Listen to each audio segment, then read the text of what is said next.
to roll out a nutrition supplement by the name of Welma in rural and urban settings in Pakistan.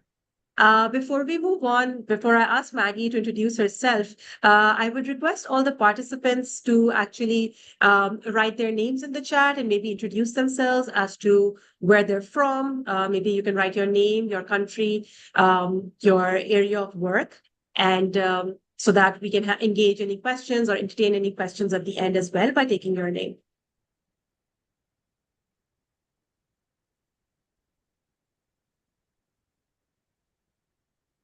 Right. So we can move on. Maggie, I'll just ask you to introduce yourself, please. Sure. Thank you so much, Sidra, and welcome everyone. Thank you so much for joining us. It's really great to see so many people joining. My name is Maggie McGee. I'm a qualitative researcher and I work at Mathematica, which is a social policy research company in the United States. I work mostly on monitoring and evaluation of programs, both in the US and outside of the US. And I had the enormous privilege of working with Sidra and others at SERP on the Balanced Energy Protein Project, which we will be talking about in this presentation. Specifically, Sidra and I worked closely to implement a multi-phase qualitative cohort study as part of that project. So we'll be talking about that in some detail. Yeah. Thank you, Maggie, for that introduction. And it has been a pleasure working with you as well. So in terms of just to orient everybody in the audience about the outline of the webinar. So we'll be starting off with talking about a bit about mixed methods research design and its importance in the value addition it creates in the health sector. And then we'll be specifically talking about the PEP market test that we conducted and the qualitative and quantitative methods that we used to actually identify and understand our audience better. We will be sharing some results that were generated through that mixed methods approach and some implications for the program implementation, as well as the challenges faced while we were using this integrated approach in our market test. So we'll begin with starting off with talking about mixed methods research design, where we'll be talking about, for specifically if in the audience we have any research or development practitioners or any M&E practitioners, it's specifically a well-known concept where mixed methods strategically integrates or combines rigorous quantitative as well as qualitative research methods to draw on the strengths of each of these designs. Or each of these methods. It allows basically researchers to use a diversity of methods where you can combine either inductive or deductive thinking. You can offset limitations of exclusively quantitative or qualitative research through a very complementary approach that maximizes on the strengths of each data type. It basically facilitates a more comprehensive understanding of health or any other issue that you like to pursue or know about. More so, what I would like to highlight is that mixed methods is not simply just having quantitative and qualitative data available or analyzing it or presenting data findings separately. It's basically the integration process that can occur basically during data collection, during analysis phase, or in the presentation of results, which we will demonstrate and showcase to you in our webinar today as well, that how integration helps you through each of the steps, basically. In the health sector specifically, I do want to mention that in the health sector, much of the patient-centered or even the community-centered research is mainly around evaluation of current practices or protocols or even policies. We're usually checking out how well do current interventions work, or for whom do they fail, or for whom do they work? What adaptations are made when any of such intervention is deployed in real world settings, and how can they be improved? But clearly, behind all these stories, behind all these numbers that you get, you need to have stories. You need to understand those stories as to reason of why in making these assessments or coming up with any findings or approaches related to the research design that you've created. Specifically, mixed methods is applicable to very sensitive topics as well. For example, It's specifically used in mental health and behavioral sciences, but it can be specifically used to understand the functional status of individuals in humanitarian crisis, caregiving to family members which are affected by HIV or AIDS. Some examples could be like understanding depression status among older patients, or even things like coping with trauma or health disparities, something which the numbers are not going to tell. They're going to tell, yes, X percentage of people are suffer from this kind of disease, but they're not going to tell you why, what approaches will work on them, how can you make their lives better, over time. So something that with the combination of mixed methods research, you can actually try to understand either through semi-structured interviews, through observations, through focus groups, um, or even through in-depth interviews as well. So in short, mixed methods, it helps you understand not just whether an intervention works, but how, why, and for whom. And we have a very good example today to discuss about it. And before we move on to that, sharing insights from our project that we've been mentioning about, I'll request Maggie to actually shed some light on the different format or approaches that are used for combining qualitative and quantitative, methods. Thanks, Sidra. And I just want to say again, it's so wonderful to see people um, from all over the world joining. There was a request to share the slides in a broader view, and I just wanted to say that we are working on it, but we were having a little bit of trouble with that. So yeah, we understand that the folks on this webinar are monitoring and evaluation professionals. So we won't go too much into detail on some of these methods and approaches that you are maybe already familiar with, but just to sort of set the stage, I'll just say a little bit more about mixed methods research design before we dive into talking about the BEP or WILMA project specifically. So generally speaking, there's a few primary approaches to study design that researchers or evaluators might use when combining qualitative and quantitative data in mixed methods research. So one approach is sequential design, which is when one set of data builds on the results of another set of data. So this can mean starting out with quantitative component and then following up with a qualitative study to sort of help explain the results from the quant. That's sometimes called explanatory sequential design, or the opposite. So beginning with a qualitative study, and then after analyzing the themes that are emerging from the qualitative data, using then quantitative data or a quantitative study, maybe like a survey, to capture whether those themes are representative in a broader population. Then another approach is a convergent or parallel design, and this is a pretty common. This is a design in which researchers collect and analyze quantitative and qualitative data at the same time, and then merge and compare the findings from each data source afterwards. And then finally, there's what is sometimes called an embedded or nested design, which can be sort of a combination of the sequential and convergent designs. And it's essentially when researchers use qualitative and quantitative methods iteratively or sort of embedded within one another. And with all of these different approaches to mixed methods design, and Sidra said this, but what is really most crucial is that the qualitative and quantitative data is integrated.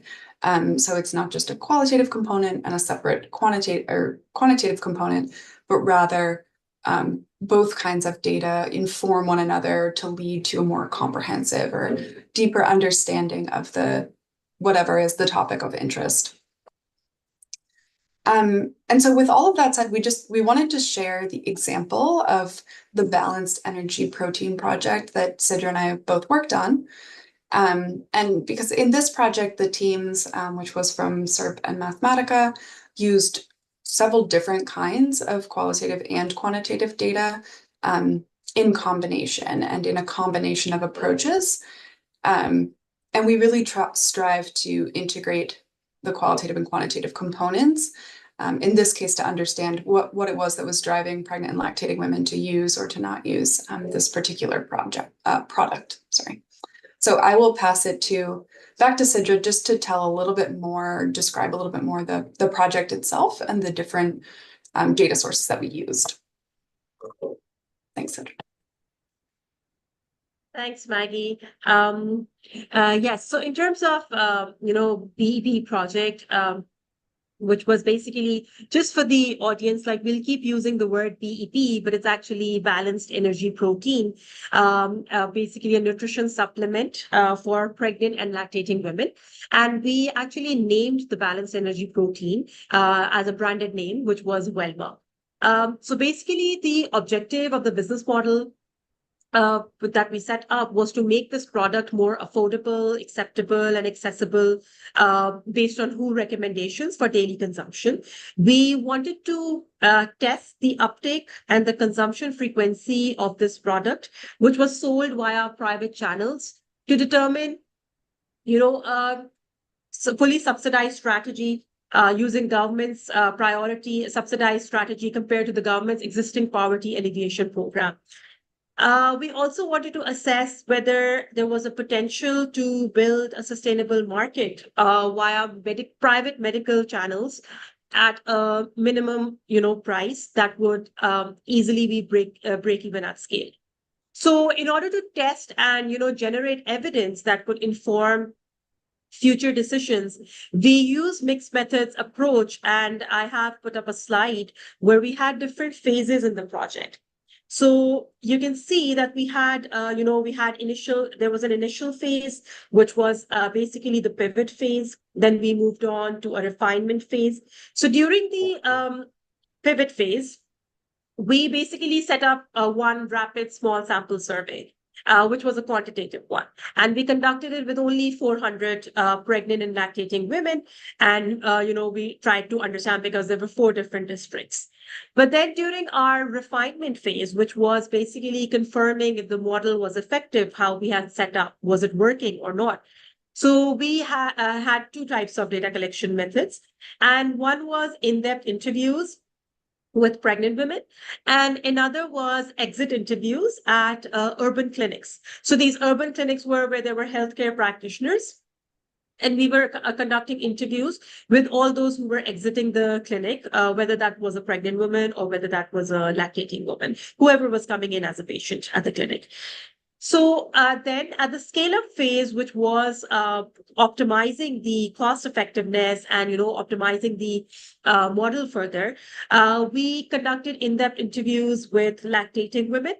And then we also conducted a very multi-dimensional large sample survey along with its analysis, which included interviews with patients, included interviews with pregnant women, lactating women, with the community resource persons who were the providers of Welma, who were selling it door to door.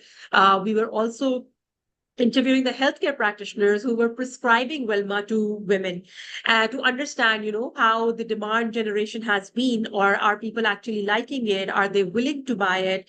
If not, then what are the reasons behind not willing to buy it?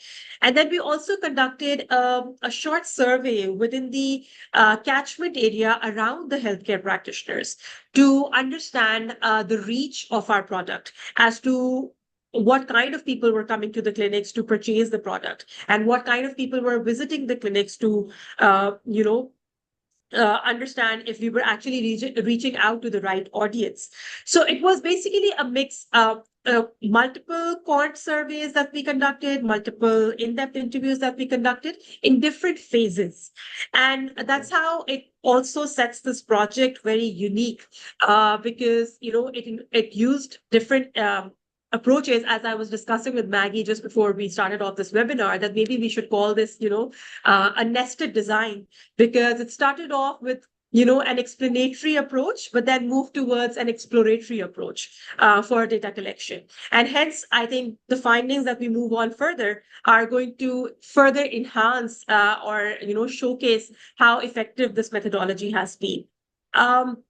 I'll actually also just like to highlight, in terms of the rural market, like there were two different market tests that were there, like rural market tests and urban market tests, just catering to different districts, basically different settings, as I mentioned in the beginning.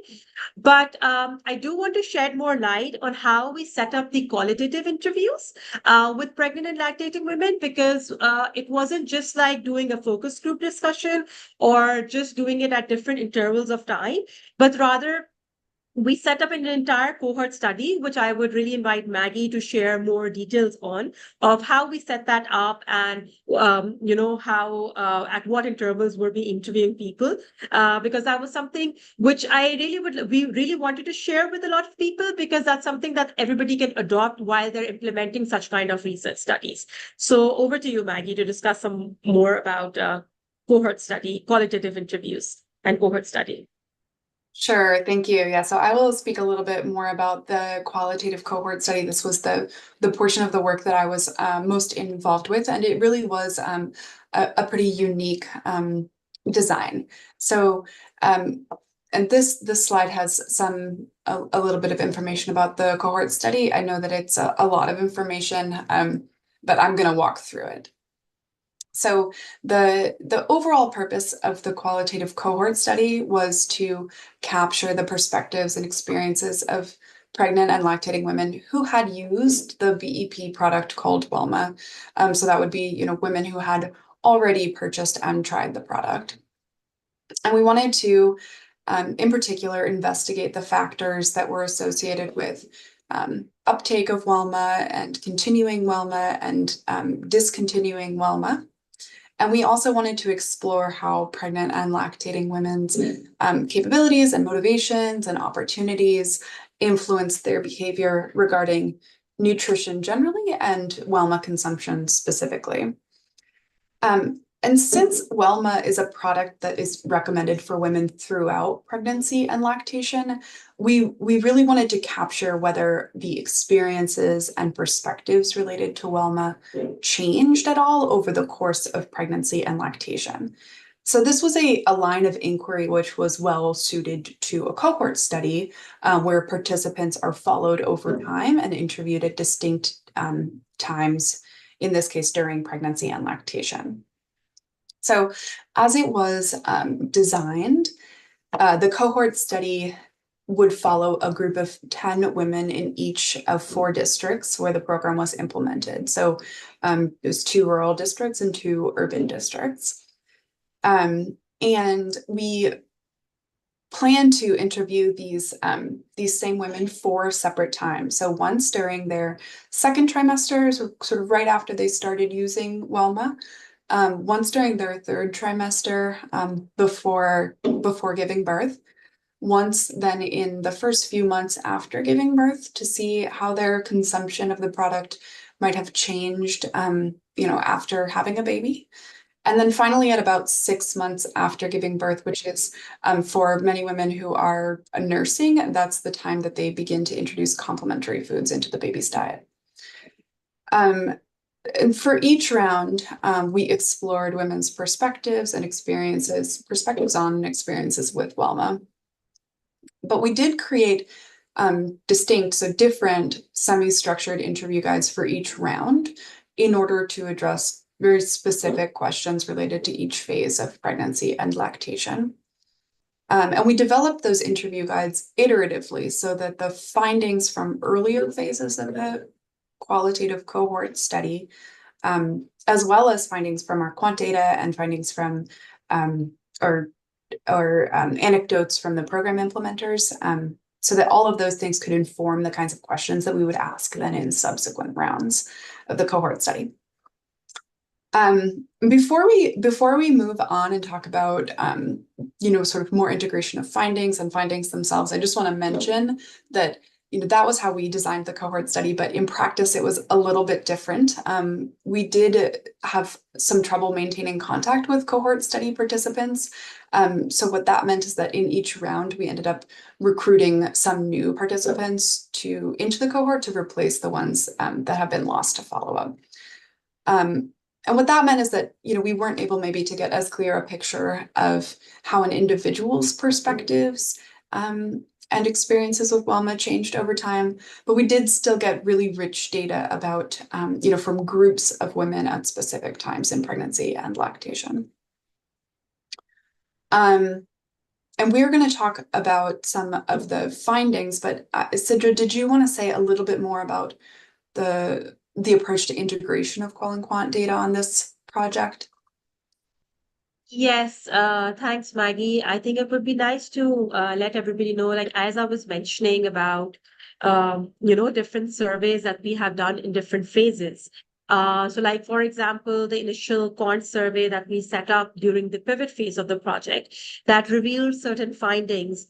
And then we used those findings to actually develop the first qualitative interview instrument. And more so, once the findings came from the first qualitative interview, we used the findings from that to actually establish some of the questions for the exit interviews at the healthcare practitioners. And then, based on the findings from both, we were able to set up, because there, as you mentioned, that there was a round two when we were interviewing these women shortly before birth. So we developed a second instrument. So we refined the second instrument based on the findings from the first instrument. And then later on, as the findings from, one quant survey, then two quant surveys, and then another qualitative survey interview were added, we established our multi-dimensional large sample that I was telling about, the quantitative survey. We established the questionnaire based on some of the findings from our previous, instruments that we had already implemented in the field. So each one of them actually helped define the next instrument. And hence that integration was very helpful because we were actually able to get to the weeds of some questions that were unanswered at some point in time. So for example, like at during the first phase, we found out that people were actually like cost was a barrier to their consumption, but later on we tried to understand why was it a barrier, what was leading to them not having purchased it, even though it was at a subsidized rate. It wasn't at a full price that we were giving out the product. So such kind of, and there were multiple other findings which Maggie and I will be discussing in our subsequent conversations about how. So basically the point was to how each one of the instruments helped us define the next instrument, and it further helped us explain the whys of our business model and have better targeted approaches towards our upcoming interventions that we were planning. So we'll talk a bit more about that. For example, we were trying to set up we set up our marketing activities based on the findings of each of the surveys, and we try to explore those more in the next phases through different questions, whether that's through a qualitative or a quantitative approach, and then had targeted marketing activities planned.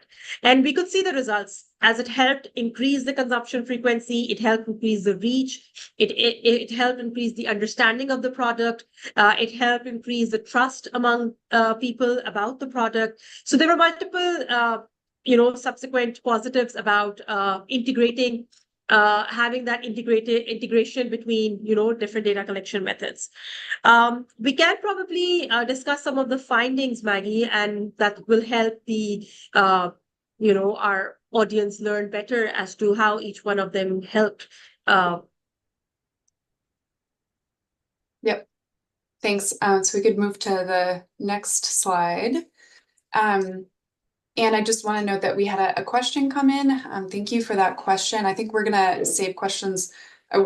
Please send in questions as they come up, but I think we will try to address them at the end.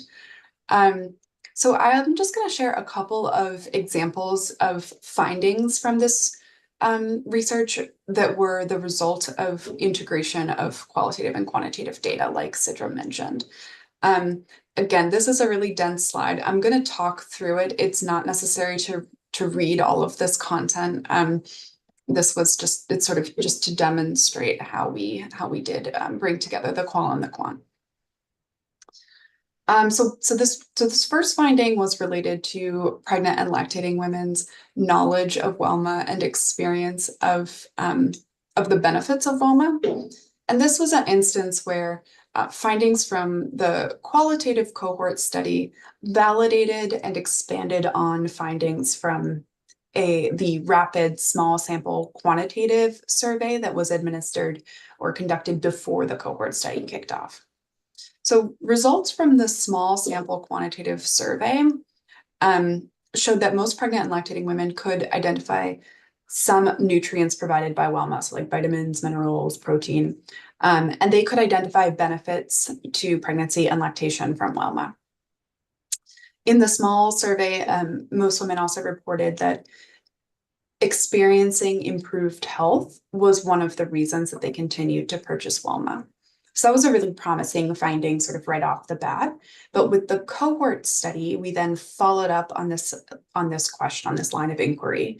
And so interviewers asked pregnant and lactating women in the cohort study about their knowledge of Wellma and its benefits, as well as sort of their knowledge about the nutritional needs of pregnant and lactating women generally.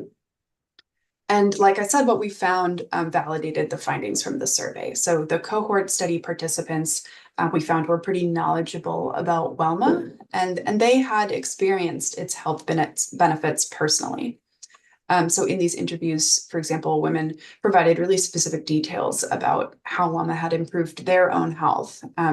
So they shared that they felt stronger when they were using Wellma. They felt more energetic when they were using Wellma. And there were other very specific examples of health benefits that they shared. And we also learned that women who used Wellma in general seemed to have a good understanding of the importance of nutrition for pregnant and lactating women overall. And so it was from this knowledge that they were choosing to use Wellma to support their diet. And they were choosing to use Wellma to support their diet even when they were unable to access or afford other nutritional foods.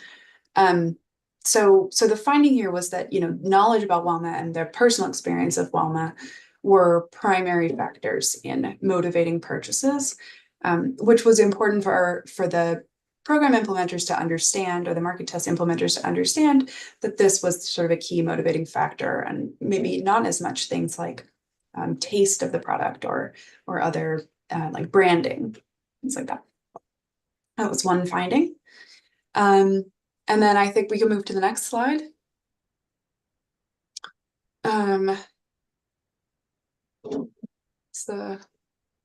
Can we move to the next slide? Yeah, thanks. Sorry, it's just transitioning. Yeah, we are on the next slide, Maggie. Yeah, sorry, it's very slow for me. Sorry. Okay, so another key finding was related to pregnant and lactating women's agency and household decision-making ability. So in this case, the quantitative and qualitative data contributed slightly different information, which then brought together created a more complete picture or improved our understanding of what was going on. So firstly, in the small sample quantitative study conducted before the cohort study, we found that pregnant and lactating women's agency and decision-making was associated with wealth status. So that is, women in poorer, and these were poorer rural districts, more often said that they needed advice from their husband or from their mother-in-law in order to purchase Wellma, whereas women in urban districts were less likely to need this permission and more able to make that decision on their own. So with the cohort study, we explored this further. We had these sort of in-depth conversations about decision-making. And in the cohort study, one thing that we learned that was a little bit new was that in rural districts, and this was especially true in the rural district of Bahawalpur, there seemed to be really widespread knowledge of Wellma in the community. So women reported like discussing Wellma with people outside of their household, including their neighbors, their friends, other extended family members. And they said that they knew a lot of other women who were using Wellma, and that people in their communities knew about Wellma. They'd heard about it at community meetings and from other places.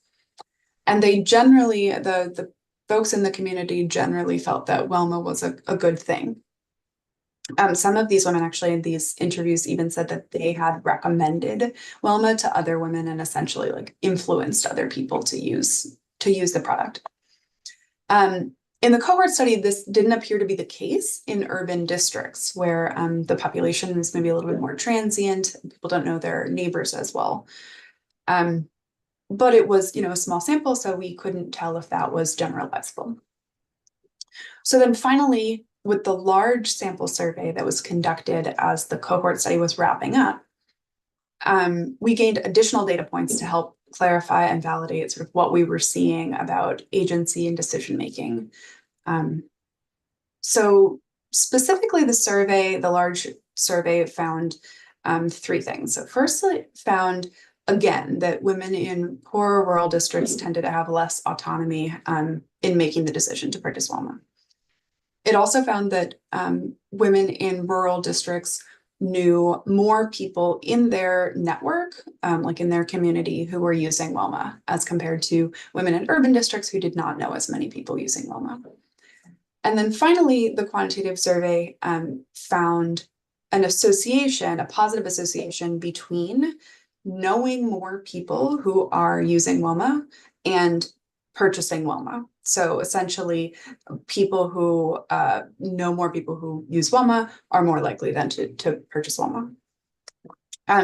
So what we were able to conclude sort of from all of that is that, yes, while rural women had less agency to make this purchasing decision, the buzz around Wilma in the social networks in these rural areas had created an environment in which the community and other household decision makers were supportive of Wilma consumption. And so then that enabled these pregnant and lactating women to purchase and use the product, even if they couldn't necessarily make that decision on their own. Okay, so those were a couple of examples. Sidra, I think you had one additional example about integration of findings. Yes, thanks, Maggie. I think those were, really great. We have multiple findings actually, but we shortlisted the ones which were nice. Yeah, there were multiple such findings, but we shortlisted a few of those. But yeah, in terms of ability to pay, like which was, as mentioned, there was also one of the mediating factors for our impact pathway. And so once we started off the project, initial 1 month or two, there was anecdotal evidence that, there are side effects of Velma, and hence PLWs aren't consuming this product, and they're do not want to have it. They're feeling not very good about it. They feel nauseous, or they feel other symptoms, which they actually would feel if they're pregnant anyway. And so there was quite significant anecdotal evidence about that from our community resource persons, from our Sitara Bajis, our another community resource persons, and then healthcare practitioners as well.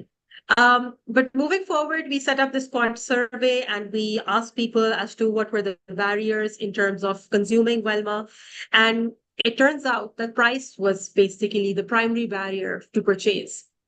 It wasn't any side effect or anything which was preventing them. Yes, there were a couple of cases, but they were very limited. But mainly the primary barrier was price that was hindering their purchase power. And then since we had identified that in the quant survey, we established that as a question within our qualitative interview as well. And it turns out that, yes, people mentioned as to why cost was a major barrier to Velma consumption due to financial constraints. And because of that, some women also stopped consuming Velma because they could not afford it.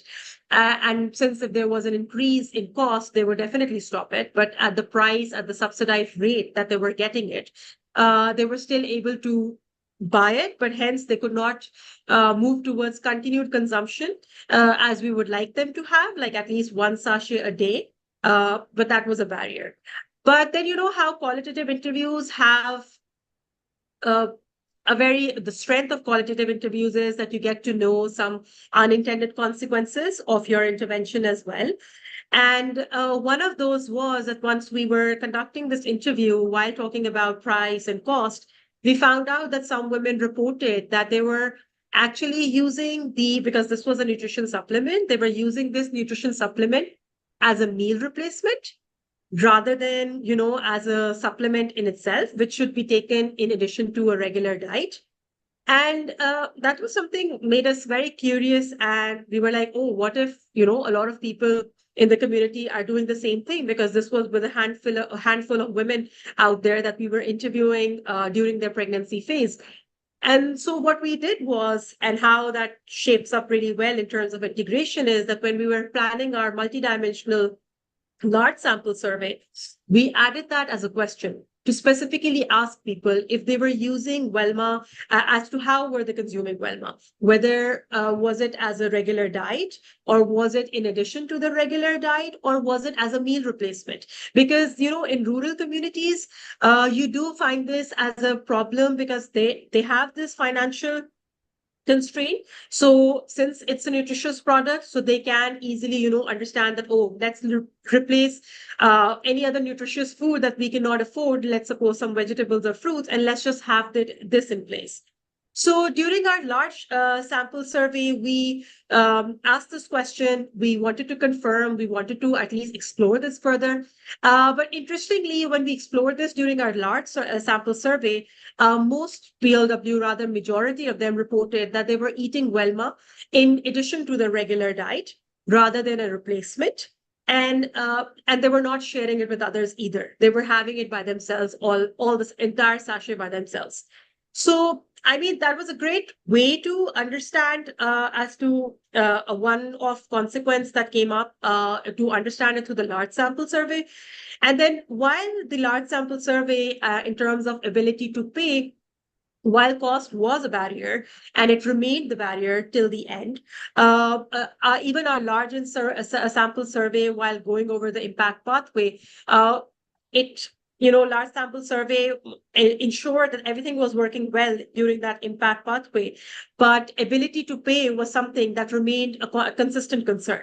So people did have financial constraints, and they did find the product to be expensive or costly over time in order to ensure continued consumption. They could have taken it for a shorter period of time, or maybe like 3 months or 4 months, but it wasn't a sustainable option for them. Then we further tried to, dig into this during our another round of qualitative interview that we conducted during the lactation phase of women. And it was established that, cost of Welma had increased. And at that time, cost of Welma we had also increased the price a bit just to test it out.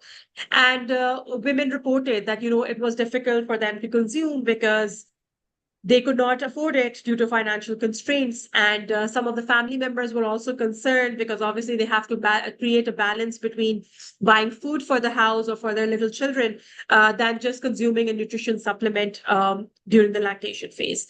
Another recurring theme was that costs were also associated with giving birth. Especially difficult to afford Welma in the postpartum period, and which meant that basically people were happy to spend money during the pregnancy period because they knew the outcome of it, as to how you sell your product. It makes a difference. Like if you say that, oh, the health of your child is going to be much better, it's likely to sync well with any person who's trying to buy it. So in terms of that perspective, we figured out that yes, people were while cost was a barrier, people were happy to spend it during the pregnancy period, but when it came to postpartum period or the lactation phase, they wanted to cut down all those costs because now the baby was there, it was healthy enough. Probably one of the reasons for them to stop consuming it as well.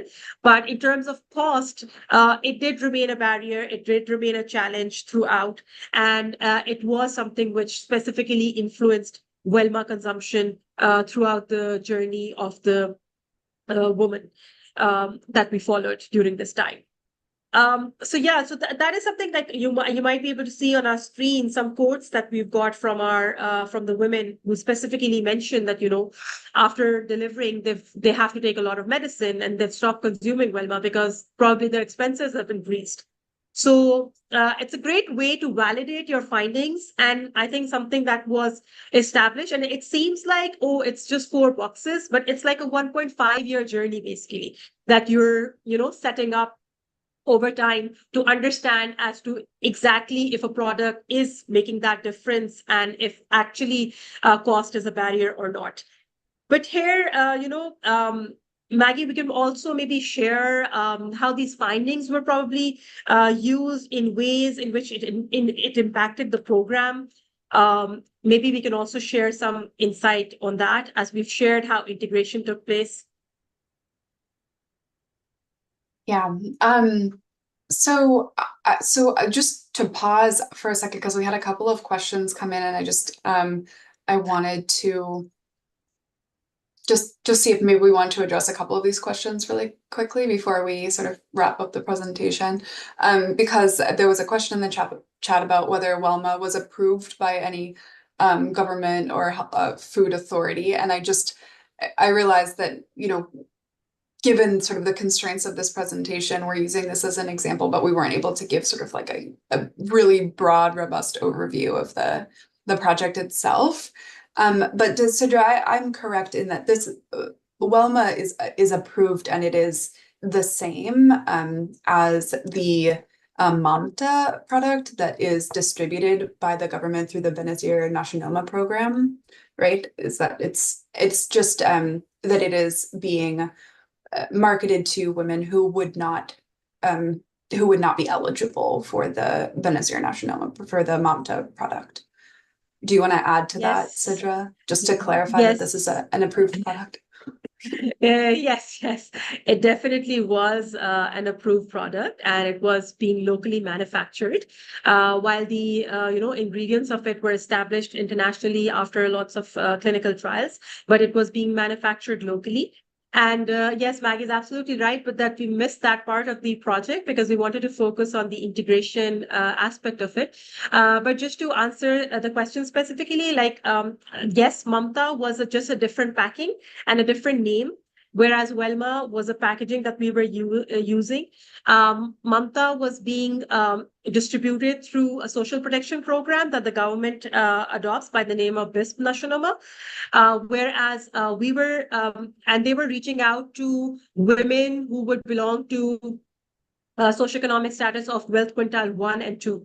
Whereas we were reaching out to through different channels, and we were reaching out to women who belong to wealth quintile 3 and 4, which were like a bit higher in the socioeconomic status, both in rural and urban settings as well. I hope I've answered the question. And we can, if you want to take further questions, we can take those as well before we move on to sharing more findings, like how it impacted the program. Yeah, I just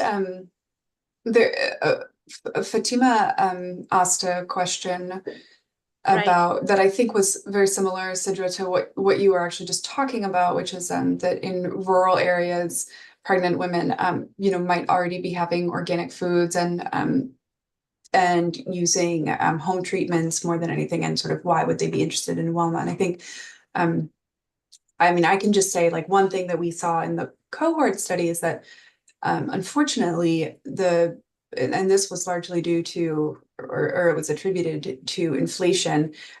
Some of those nutritious foods that women in rural areas might be eating, so like fruits were something that came up, were very expensive. And so there were actually a lot of women in the cohort study who told or who explained that they might use WELMA because it was a subsidized product. When they were not, or in addition to their diet, because they weren't able to afford some of these other products. But I don't know, Sidra, if you wanted to say anything else about that, just because it was related to the finding you were just discussing. Yeah, so I think no, you've answered the question, Maggie. Maybe we can wrap up as Sarah is mentioning in the chat, and then we can take more questions. Oh. Sure. But yeah, happy to okay. Answer more questions. Please keep writing in the chat, and we'll answer your questions right at the end. But maybe if you want to discuss a bit about program impacts, I think we've already discussed a bit about program impacts, but maybe you can also club that with challenges that we faced while in using this integrated approach.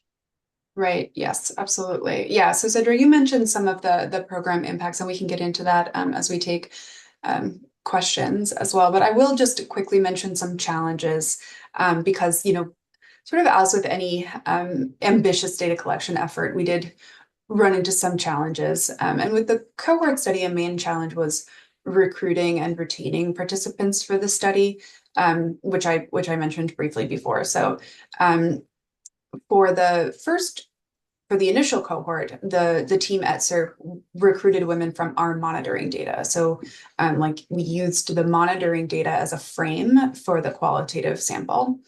And this allowed us to select participants that met certain criteria that we had access to through the monitoring data. So we were looking for women who were in their second trimester, who had purchased, I think it was at least 6 sachets of WALMA, and then also people that we had contact information for. But then when the study team went to follow up 3 months later, they found that it wasn't able to it wasn't possible to reach some of the participants or many of the participants. And that was because some had phones that were no longer working, or when we initially spoke with them or reached out to them, they had been using a relative's phone and now we weren't able to get through to them. There were a few participants who had already had their baby by the second round, so indicating that the gestational age that we had estimated, or that had been estimated in the monitoring data, was a little bit off. And then unfortunately, there were some women who had suffered miscarriages. In urban areas in particular, many women had already left the area when we tried to follow up with them. So those were some of the many challenges to retaining the cohort. And what that meant is that there was a lot of loss to follow up, and we had to find ways to recruit replacements so that we could move forward. And this was a really this ended up being really interesting, and I'll pass it back to Sidra to talk about how the team addressed some of those challenges, because Sidra, you and the survey team were leading the data collection efforts and used some really interesting and novel approaches for recruiting these replacements. So I'm wondering if you could just talk about those strategies that you used. Yes, yes. Thanks, Maggie. So in terms of while we conducted the first round smoothly for qualitative interviews, and as soon as the second round came up for qualitative interviews, when we were unable to identify even a single participant in one of the districts, we then, at that time we were planning exit interviews at healthcare practitioners' clinics. So the first approach that we used was, at the time of round 2, was that we set up the questionnaire in a way that while we were sitting at the clinic, like enumerators were stationed at the clinic, we used our exit interview instrument to recruit women who would fall in their 6th to 9th trimester, last trimester, because those were the women that we wanted to interview. And so we used that, basically, that time period, those exit interviews. And then later on, when we reached the time of conducting round 3 and round 4, we were again, came up with the same challenge that we were unable to identify women. So at that time, we were planning this multi-dimensional large N survey, and we used the large sample quantitative survey to basically, recruit women who would be falling under the criteria of round 2 women, round 3 women, round 4 women, which basically meant in the early lactation phase and later pregnancy stage. So we use that survey to recruit women from the clinics as well as rural settings, to specifically interview them, to understand the specific questions and themes that we were trying to understand throughout the project. So those were the two quant surveys that we specifically used to recruit for the qualitative interviews. And I think that was something very unique that we did in terms of a unique approach that we used to basically recruit participants for our qualitative interviews. And I think that was very effective because it revealed certain information without which we would not have been able to move forward. So so even if there's a challenge, I think there's always a way to mitigate it. Right, So amazing, thank you. Yeah. With that, if there are any specific questions related to challenges or recruitment or data collection methods, we can take any question right now. Or else I do have a couple of other things we can discuss. So there's Sidra, are you able to see the Q&A? Because there's So a couple of questions that came in. You could probably I stop have, sharing too. oh, maybe it's because I'm sharing and hence I'm unable to move my screen. There was a question which I saw initially, and then I don't know if I can go up there. Zara, if there is any question, you could let me know.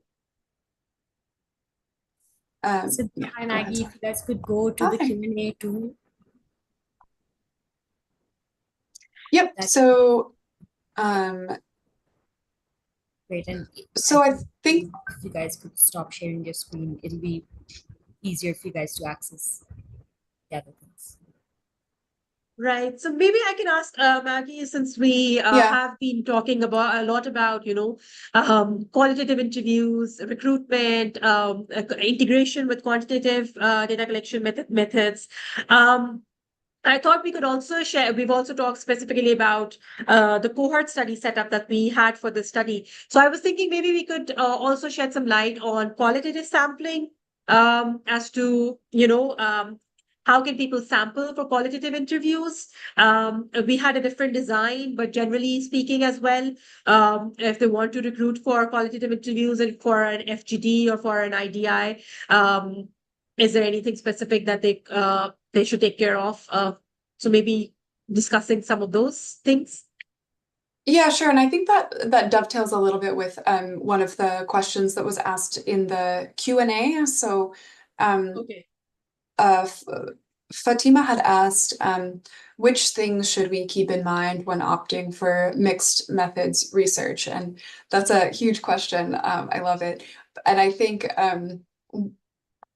to me, like the main thing would be to think critically about how the results from the qualitative components and the quantitative components are going to integrate with one another.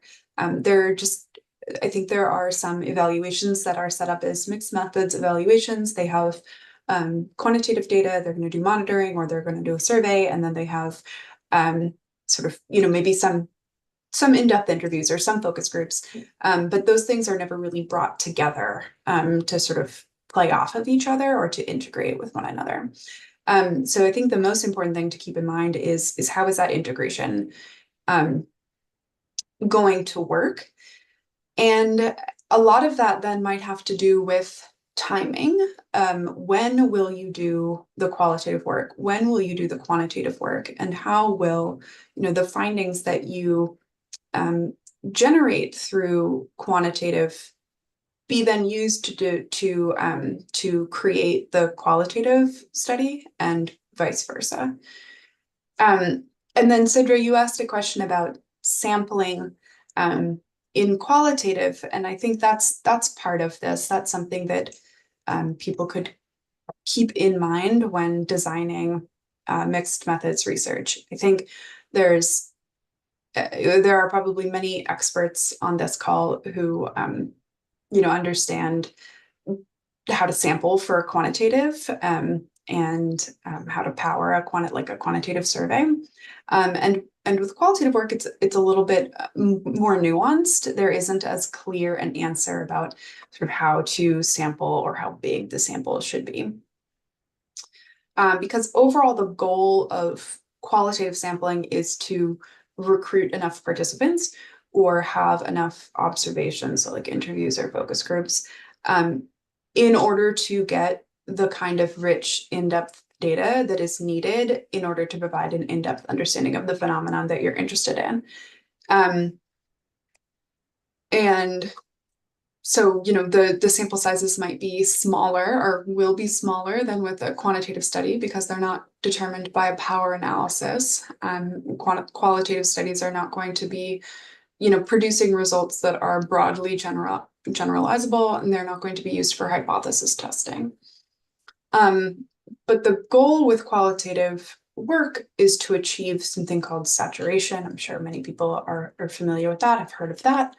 But saturation in qualitative work is essentially when the researcher determines that they've uncovered sort of the key themes related to their topics of interest or the phenomena that they're trying to study, and that at that point additional interviews or additional focus groups are no longer going to uncover more themes or generate more data of interest.